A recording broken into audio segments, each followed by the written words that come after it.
नमस्ते, आपका स्वागत है हमारे YouTube channel India's number 1 learning platform पे। आज का हमारा टॉपिक है मुगल प्रशासन व्यवस्था, जो कि मुगल काल से संबंधित है और यह मध्यकालीन भारत से रिलेटेड है। तो चलिए आज का हमारा टॉपिक शुरू करते हैं, मुगल प्रशासन व्यवस्था। तो इस टॉपिक को शुरू करने से पहले मैं एक चीज़ आपको बता देती हूँ कि यह टॉपिक यूपीएससी के लिए बहुत इम्पोर्टेंट है।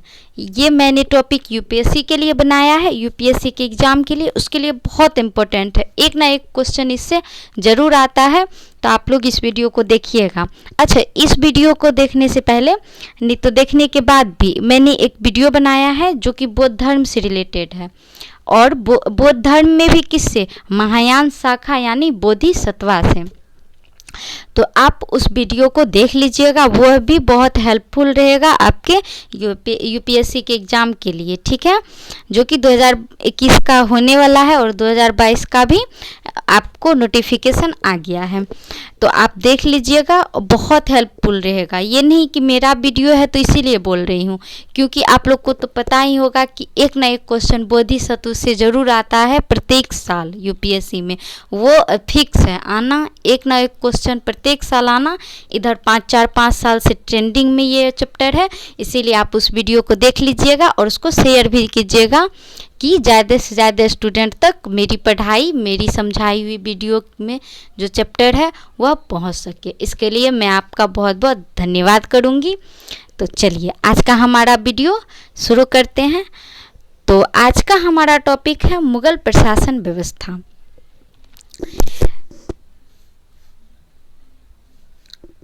तो देखिए, मुगल प्रशासन व्यवस्था में सबसे ऊपर सूबा हुआ करता था।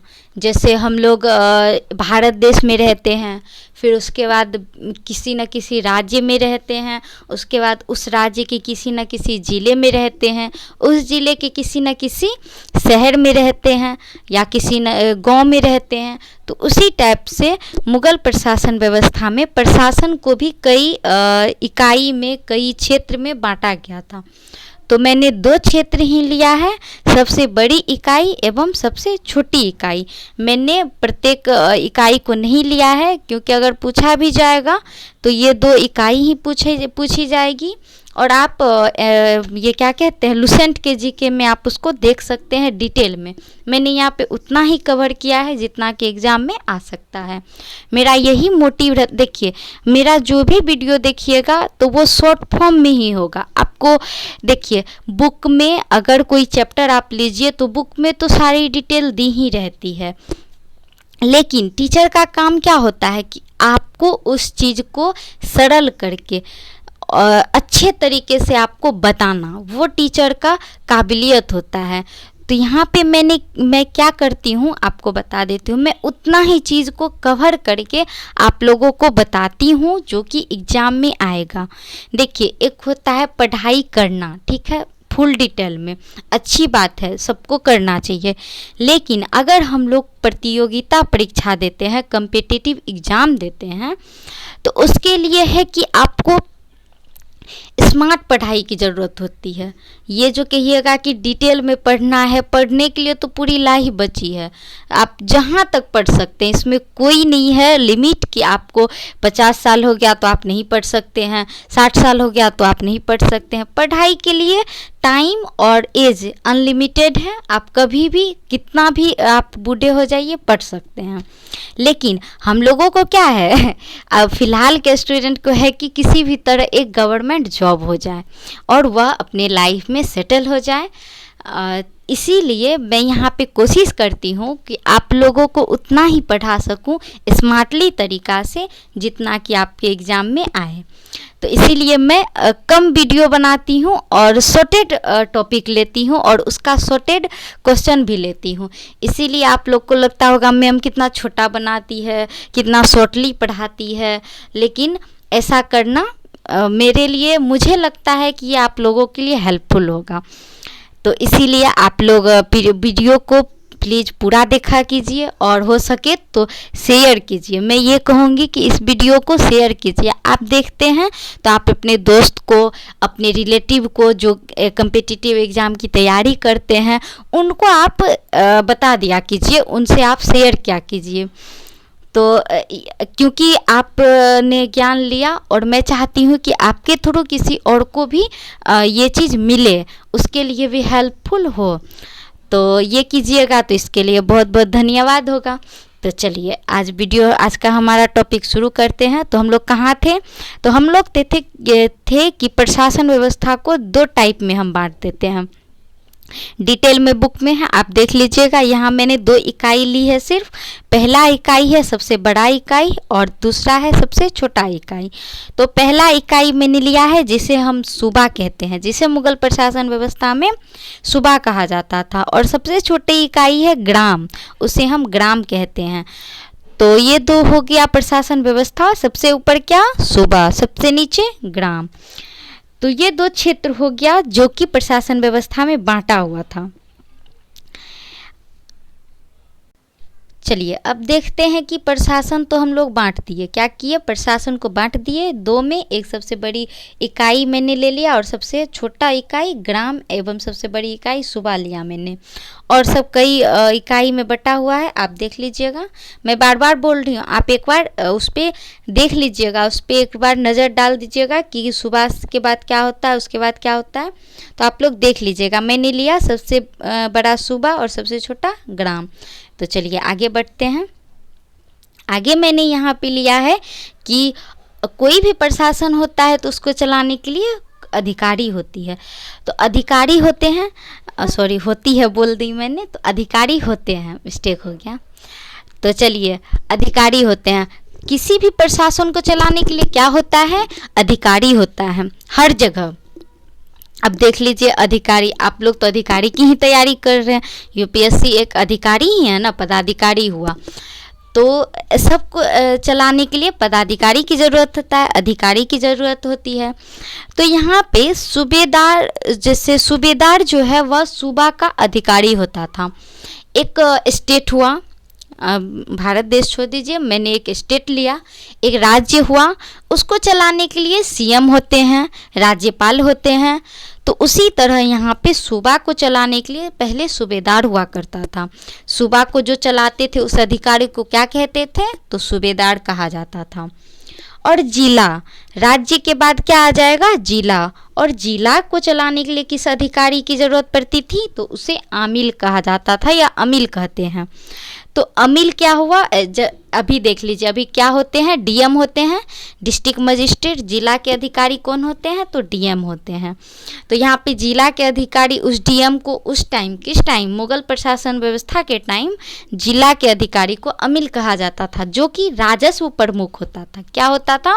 राजस्व प्रमुख। राजस्व से यहाँ क्या है? कर।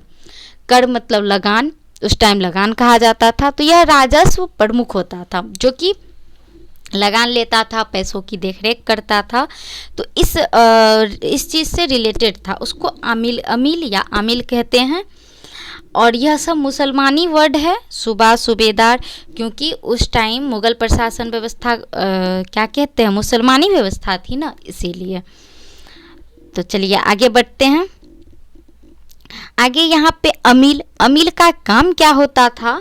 तो अमील क्या करते थे? ग्रामीण कृषक, जो गांव में किसान हुआ करते थे, जो खेती करते थे, उस किसान से प्रत्यक्ष रूप से डायरेक्ट अमील जाएगा और वहाँ से प्रत्यक्ष रूप से लगान लेगा। तो उसका काम वही रहता था, वह राजस्व की देखरेख करता था। क्या करते थे? अमील लोग का काम क्या होता था? ग्रामीण कृषक से प्रत्यक्ष यानी डायरेक्ट रूप से लगान लेना। आप लोगों को क्वेश्चन में ये सब पूछा जाएगा, तो ये सब आप लोग ध्यान रखिए। ग्रामीण कृषक से डायरेक्ट यानी प्रत्यक्ष रूप से लगान लेना, ये किसका काम होता था? तो आमिल का। अब देख लीजिए, हम लोगों ने अधिकारी की बात कर ली। तो अब यहाँ पे देख लीजिए कि मुगल प्रशासन व्यवस्था के टाइम भूमि विभाजन, जिस भूमि पर, देखिए भारत की क्या थी उस टाइम व्यवस्था? भारत की सबसे प्रमुख आय का स्रोत मान लीजिए या उसका प्रमुख काम मान लीजिए, कार्य मान लीजिए, वो क्या था? कृषि। अभी भी हम लोग कहते हैं भारत क्या है? कृषि प्रधान देश है। भारत को क्या चीज़ का दर्जा दिया जाता है? कृषि प्रधान देश का।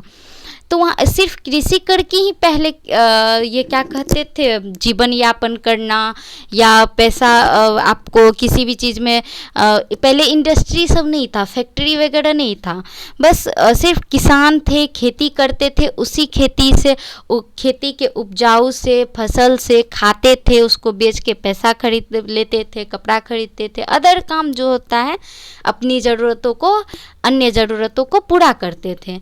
लेकिन उसका मुख्य काम क्या रहता था, तो खेती करना।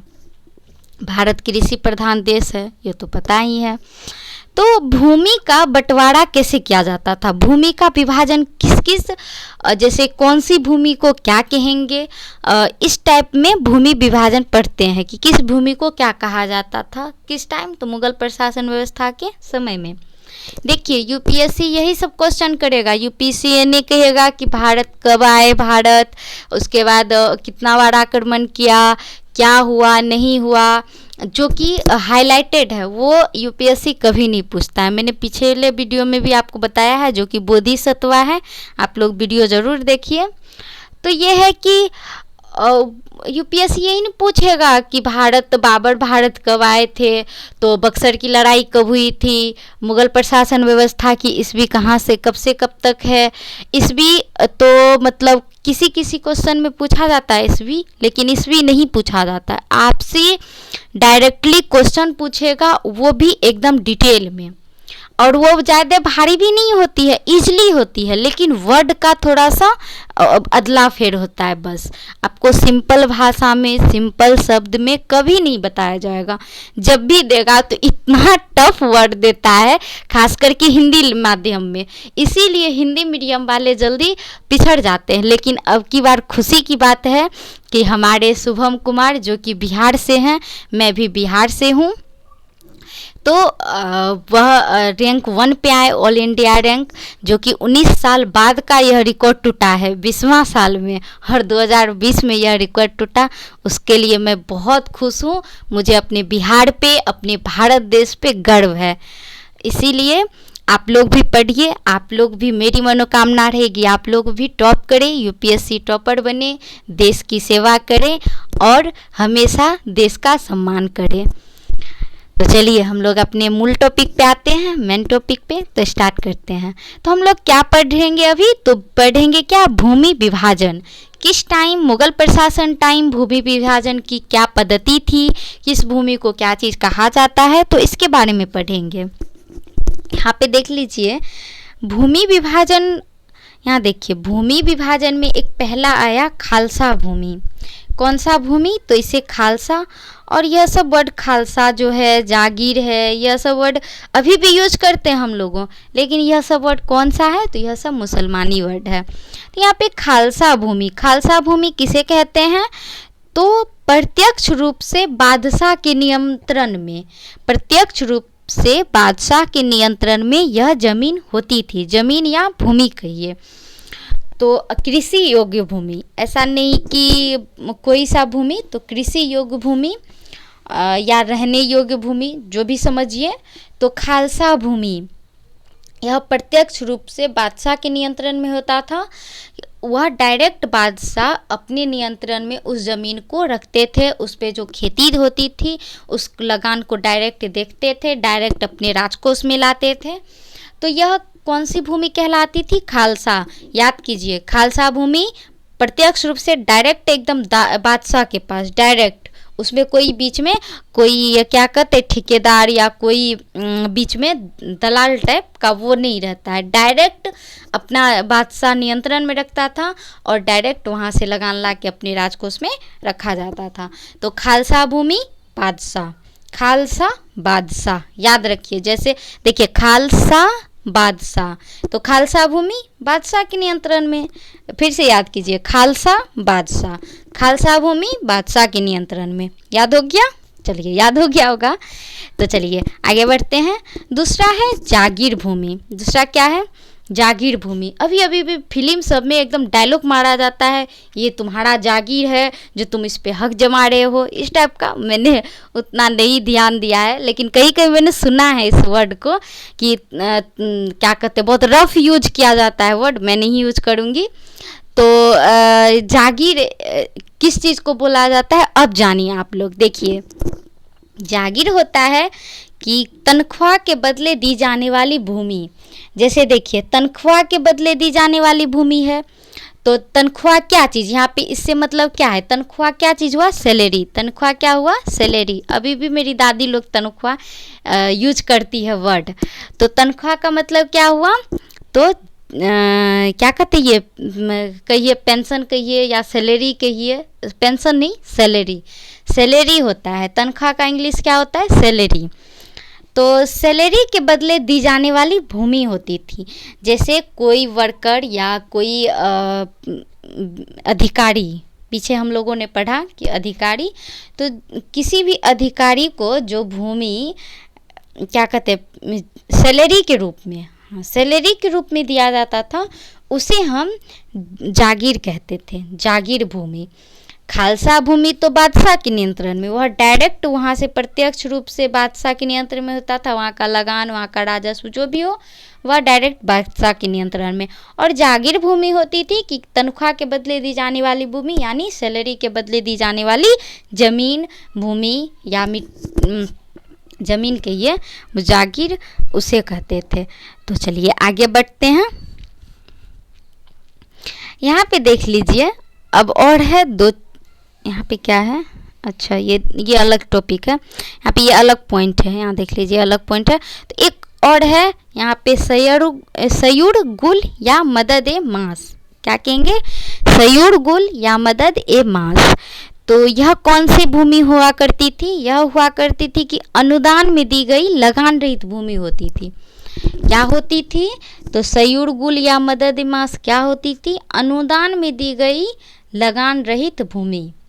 अनुदान कैसे है, अब यहाँ पे जान लीजिए कि अनुदान क्या हुआ, कि कोई जैसे यहाँ देख लीजिए, बिहार सरकार को बिहार सरकार या कोई भी सरकार हो, भारत सरकार, बिहार सरकार, किसी भी राज्य की सरकार, तो उस सरकार को जो स्कूल होता है, जिस स्कूल जहाँ पे सरकारी स्कूलें खोलते हैं, तो सरकार को ज़मींदार भूमि अनुदान में देते हैं, तो उसी पे स्कूल खोला जाता है, हॉस्पिटल बनता है। तो किसी का ज़मीन तो होगा, या तो वह पैसे में लेगा, या तो वह ज़मींदार अपनी खुशी से अनुदान में दे देगा। तो यहाँ पे पैसे से जो खरीदी जाती थी वह तो अलग हो गई। यहाँ पे हम लोग पढ़ लेते हैं कि अनुदान में दी गई, हॉस्पिटल बनाने के लिए, बड़ा बड़ा इंजीनियरिंग कॉलेज बनाने के लिए, स्कूल खोलने के लिए, यह सब के लिए ज़मींदार अपनी भूमि अनुदान में देती है या उसका पैसा लेती है, रेंट लेती है। तो अनुदान में जो दी गई है ज़मीन, वह हो गई आपको क्या कहते हैं, मदद ए मास। यहाँ देख लीजिए क्या हो गई, मदद ए मास या सयुड़ गुल। इसे क्या कहेंगे कि अनुदान में दी गई लेकिन लगान रहित। वह जो ज़मीन दी जाएगी या मंदिर बनाने के लिए या पाठशाला, उस टाइम पाठशाला कहा जाता है, पाठशाला तो नहीं, ये क्या कहते हैं मुसलमानों का, अच्छा क्या कहते हैं, मुझे याद नहीं आ रहा है, अच्छा याद नहीं आ रहा है, सॉरी। तो चलिए, तो यहाँ पे क्या कहते थे कि अनुदान में दी गई लगान रहित भूमि। तो लगान रहित लेकिन होती थी, उस पर कोई टैक्स, कोई कर नहीं रहता था, और वह अनुदान में मंदिर, मस्जिद, पाठशाला, किसी भी चीज़ के लिए दिया जाता था। तो चलिए, अब उसमें दिया गया लेकिन लगान रहित, ये याद रखिएगा, एकदम याद करके कंफर्म कि लगान रहित होता था। यही सब देखिए यहाँ पे है ना, जैसे मैंने लिखा अनुदान में दी गई लगान रहित भूमि, अब यहाँ पे यहीं पे आपको फंसा देगा यूपीएससी। देखिए कैसे, वहाँ पे लिख देगा कि आप लोग देख लीजिएगा, अच्छा अनुदान में है तो चलो हाँ भाई सही है, लेकिन वहाँ पे देख लीजिएगा लगान सहित है या लगान रहित। यहाँ देख लीजिए लगान सहित है या लगान रहित, यही सब क्वेश्चन यूपीएससी फंसाता है। अनुदान में दी गई लगान रहित भूमि, या वहाँ पे लिख दिया जाएगा अनुदान में दी गई लगान सहित भूमि। ये चीज़ भी आप लोग याद रखिएगा। एक एक वर्ड याद रखिएगा, एक एक वर्ड ना यूपीएससी में एक ही वर्ड के लिए पूरा क्वेश्चन गलत होता है। सिंपल सी बात है, आपको पूरा क्वेश्चन सही है, पूरा चीज़ लगेगा सही है, लेकिन एक वर्ड ऐसा दे देता है यूपीएससी कि आप कंफ्यूज वहाँ हो जाइएगा कि ये होगा या नहीं होगा। या तो आप लोग ध्यान नहीं, मतलब अब कोई स्टूडेंट होता है जो स्मार्ट और तेज होता है वो तो दे ही देते हैं, और अगर कोई वहाँ पे कंफ्यूज हो गया, पूरा क्वेश्चन नहीं पढ़ा, तो वो वहीं पे कंफ्यूज हो जाता है। वो तो मार के आया कि हम तो सही मार दिए, एकदम आके देखा जाता है तब देखते हैं कि गलत हो गया। तो ये आप लोग एक एक वर्ड याद रखिए, लगान रहित होता है हमेशा, लग टैक्स फ्री। तो चलिए आगे बढ़ते हैं। तो यहाँ पे है कि आगे अब तो देख लिए कि भूमि को हम किस किस चीज़ में विभाजन कर दिए, बांट दिए, किस भूमि को क्या कहा जाता है। तो यहाँ पे एक बार रिवाइज कर लेते हैं फिर से। यहाँ पे भूमि खालसा भूमि तो बादशाह, सीधा एकदम से डायरेक्ट याद रखिए, खालसा बादशाह, बादशाह के नियंत्रण में। दूसरा जागीर, जागीर मतलब सैलरी के बदले, एकदम तनख्वाह के बदले, सैलरी, जागीर मतलब सैलरी। अब देखिए आगे बढ़िए, यहाँ पे एक और आ गया सयुरगुल या मदद मास, अनुदान में दी जाने वाली लगान रहित भूमि। चलिए हो गया। अब यहाँ पे देख लेते हैं कि कृषक, कृषक कौन कौन थे, जैसे किस टाइप के कृषक होते थे जो कि खेती करते थे, और किस टाइप की खेती करते थे कौन से कृषक। तो चलिए यहाँ पे स्टार्ट करते हैं। पहला है खदकास्ट जेड, ये क्या होता है, ये कुछ नहीं है जेड। यहाँ पे हम कृषक लिखेंगे या कृषक नहीं लिखा गया है, तो आप लोग सीधा खदकास्त कृषि याद रखिएगा, कृषक, सॉरी कृषि नहीं कृषक, खदकास्त कृषक। कोई आदमी को, जैसे कृषि मैंने क्यों नहीं कहा, क्योंकि वह भूमि हो गया, कृषि भूमि भी नहीं, कृषि एक कार्य हो गया जो कि किसी के द्वारा किया जाएगा, यानी कर्ता कारक कर्म, आप लोग को तो पता ही होगा हिंदी व्याकरण में।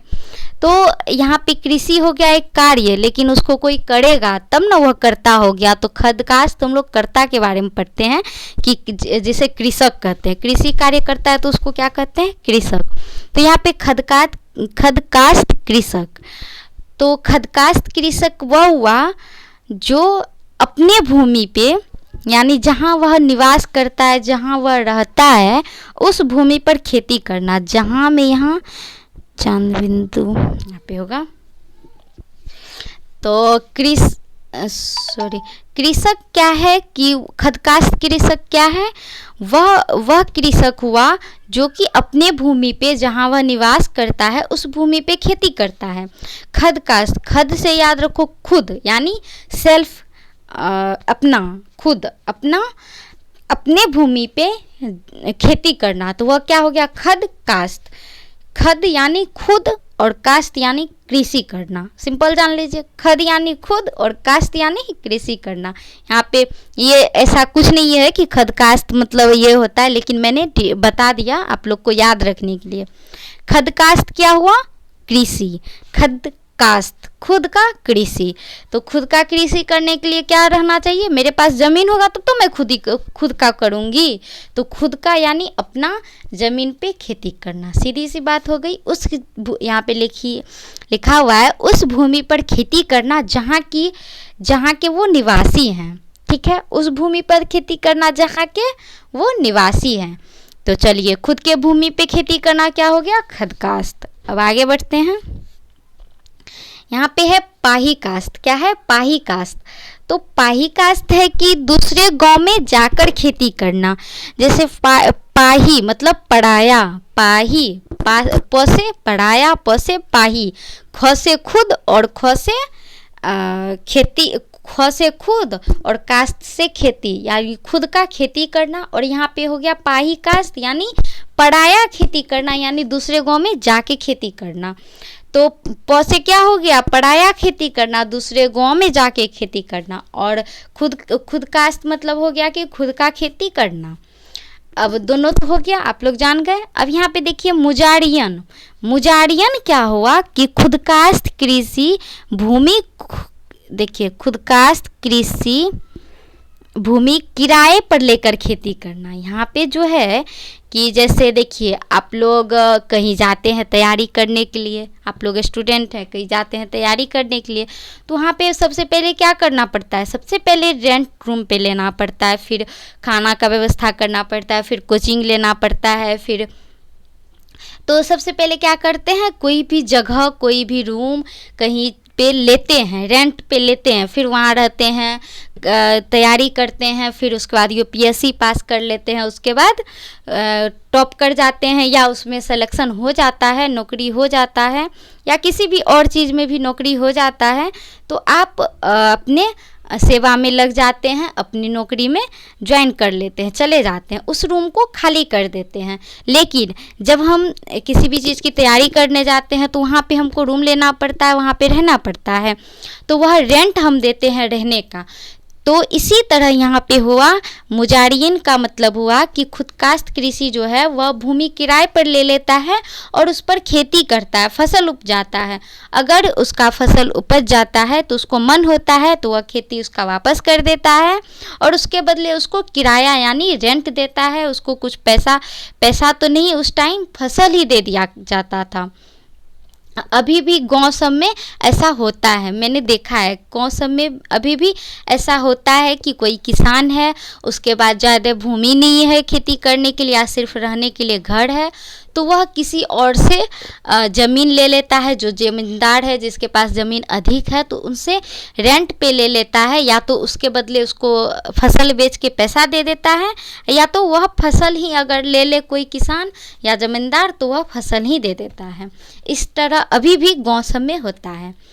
तो मैं भी गांव से ही हूँ, तो अभी भी गांव सब में होता है। तो यहाँ पे क्या हुआ, मुजारियन का मतलब आप गए यूपीएससी की तैयारी करने के लिए कहीं शहर बाहर, वहाँ पे रेंट लिए, किराया दिए, वहाँ पे रहे, क्लियर हुआ, वहाँ से रूम खाली किए, जब तक रहे तब तक का भाड़ा दिए। तो वही होता है कि यहाँ पे मुजारियन का मतलब हुआ कि आप गए, कृषि किए, फसल उगाए, या तो फसल दीजिए, पैसा दीजिए, बात ख़त्म। या तो रखना है खेत तो रखिए, करिए खेती, नहीं तो छोड़ दीजिए। तो सीधा सी बात समझ गए, मुजारियन मतलब खुदकास्ट कृषि जो है वह किराए पर भूमि लेकर खेती करेगा और उसके बाद जब तक खेती करेगा तब तक किराया देगा, रेंट देगा। तो चलिए, तो अगला है कि अगला कौन सा पॉइंट है, लगान वसूलने की व्यवस्था। अगला कौन सा पॉइंट है आपको तो लगान वसूलने की व्यवस्था, यानी अगर कोई कृषि कर रहा है या कोई फसल लगा हुआ है, खेती कर रहा है, तो उसको उस पे लगान कैसे वसूला जाए, तो उस लगान वसूलने की व्यवस्था को हम देखते हैं। तो पहला है गल्ला बख्शी। क्या है पहला लगान वसूलने का तरीका, गल्ला बख्शी। तो गल्ला बख्शी है कि फसल का भाव सरकार के द्वारा लेना होता है। यहाँ पे क्या है, गल्ला बख्शी का मतलब सरकार, यानी गल्ला बख्शी क्या करेगा, फसल का भाव जो है वह सरकार द्वारा लेना होगा, सरकार तय करेगी या सरकार देगी या लेगी। तो गल्ला बख्शी का है कि सरकार द्वारा, सीधी सी बात है, सरकार यानी बादशाह द्वारा उस टाइम। तो क्या करेगी, गल्ला बख्शी बादशाह। यहाँ पे फिर यहाँ देखिए गल्ला बख्शी, बख्शी मतलब बादशाह, गल्ला बख्शी, गल्ला मतलब ये गल्ला या क्या कहते हैं, बिजनेसमैन सब यूज करते हैं ना अपने दुकान सब में। तो गल्ला बख्शी का मतलब गल्ला से समझ लीजिएगा पैसा या लगान, और बख्शी से बादशाह। तो हो गया आपको, यहाँ पे क्या हो गया, सरकार द्वारा, यहाँ पे गल्ला बख्शी सरकार द्वारा वसूला जाएगा। किसके द्वारा वसूला जाएगा, सरकार के द्वारा डायरेक्ट।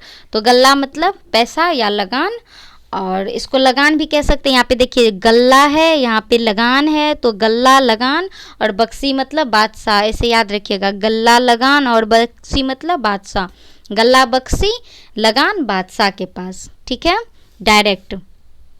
अब यहाँ पे देख लीजिए नमक, नमक, अच्छा सॉरी, यहाँ पे जो है ये नमक नहीं होगा, इसलिए मुझे लगा कि नमक क्या होता है। आई एम सॉरी, यहाँ पे लिखने में मिस्टेक हो गया है राइटर से सॉरी। यहाँ पे होगा नसक, यहाँ पे क्या होगा, नसक।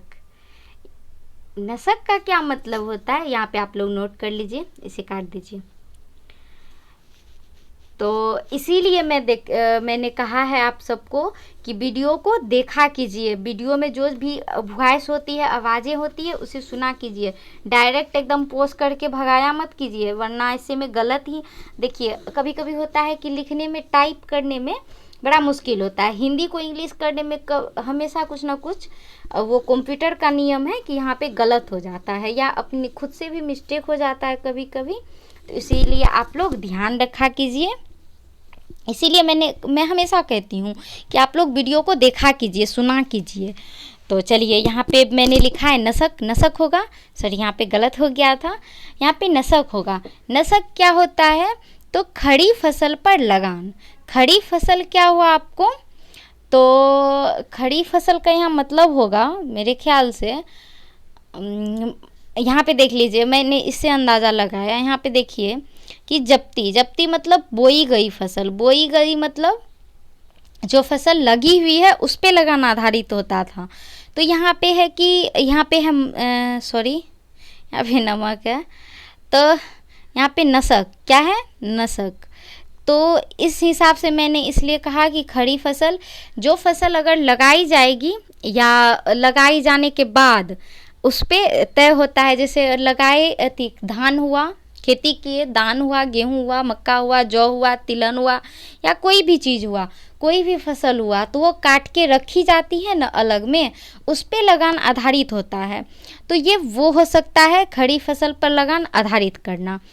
चलिए, और यहाँ पे देख लीजिए कि फसल या जप्ती, जप्ती क्या हुआ कि फसल आपको हुआ नहीं, बोया हुआ है, अभी स्टार्ट किए हैं, बोया हुआ है, वो फसल बड़ा होगा, पकेगा, उसके बाद उस पर लगान आधारित होगा। तो वह लगान पहले आधारित हो जाती थी बोई गई फसल पे ही, तो उसे क्या कहते हैं? जप्ती। वह अच्छा, इस जप्ती से याद हुआ कि कोई नहीं कहता है मेरा संपत्ति जब्त कर लिया, या कोई होता है ना गुस्सा में, या कोई परिवार में कोई छोटा सा इशू हो जाता है या किसी भी चीज़ में, तो मेरा वो ले लिया, मेरा वो जब्त कर लिया। अच्छा, सरकार के द्वारा, जैसे अगर किसी पे कोई लोन का है, अगर कोई बैंक से लोन ले और उसे समय पे ना चुकाए, तो घर में शायद कुर्की होता है। उसके बाद जैसे कोई गाड़ी लोन पे उठाया, जैसे कार, देखिए अभी बहुत सारा ऑफ़र चला है, कार पे लोन पे उठाइए, आधा पैसा दीजिए, आधा आप किस्त पे जमा कीजिए, इंस्टॉलमेंट पे। तो इस टाइप का ऑफ़र चला है, तो बहुत ले लेते हैं, लेकिन कोई जल्दी चुका नहीं पाते हैं। तो उसमें है कि वह गाड़ी जब्त कर लिया जाता था, कंपनी के द्वारा जब्त कर लिया जाता है। तो उसे ही क्या कहते हैं? जप्ती। जप्ती प्रणाली, यानी जब्त कर लेना, यानी उसे छीन लेना, ले लेना। तो यहाँ पे छीना तो नहीं जाता था, लेकिन यहाँ पे क्या किया जाता था? तुम लगाओ, फसल बो, लेकिन वह मेरा है, उस पे पहले ही लगान आधारित करके उसको खरीद लिया जाता था। तो यह हो गया जप्ती प्रणाली। अब यहाँ पे ये क्या है आपको? तो नसक प्रणाली। ये क्या है? सॉरी, ये क्या है? नसक प्रणाली। तो यह खड़ी फसल पे, यानी फसल होने के बाद उस पे लगान दिया जाता था। फसल हो के पक के उसको कटाई करके उसको अलग में रख के उस पे लगान निर्धारित होता है। तो उसे क्या कहते हैं? नसक। नसक यानी बोया गया, क्या कहते हैं, उस फसल हो गया, उस पे लगाना हुआ, ठीक है। और लेकिन यहाँ पे बोई गई, यहाँ पे जप्ती मीन्स बोई गई फसल पे लगान आधारित। तो चलिए, आज का मेरा वीडियो थोड़ा सा लंबा हो गया, इसीलिए मैंने इस पार्ट को पूरा कवर नहीं किया है। मैं इसका दूसरा पार्ट भी लेके आऊँगी मुगल प्रशासन का। ये सिर्फ आधा प्रशासन का हुआ। मैं जितने भी राजा या जो राजा अच्छे किए हैं, अच्छे काम, या अच्छा उनका कोई भी क्या कहते हैं, ये लगान वसूलने का जो तरीका है वो अच्छा है, या जिससे क्वेश्चन पूछा जाता है, मैं उसको कवर करके एक स्पेशल वीडियो लेके आऊँगी। ये पार्ट 1 था और पार्ट 2 आएगा, तो प्लीज़ आप लोग सब्सक्राइब कर लीजिए। मैंने इतने वीडियो में नहीं कहा है, पर आज कर रही हूँ क्योंकि मुझे लगता है कि किसी को इंटरेस्ट नहीं है। बट देखिए, शॉर्ट पढ़ाती हूँ, लेकिन आप लोग को हेल्पफुल होगा एग्ज़ाम में, ये तो मैं कहूँगी।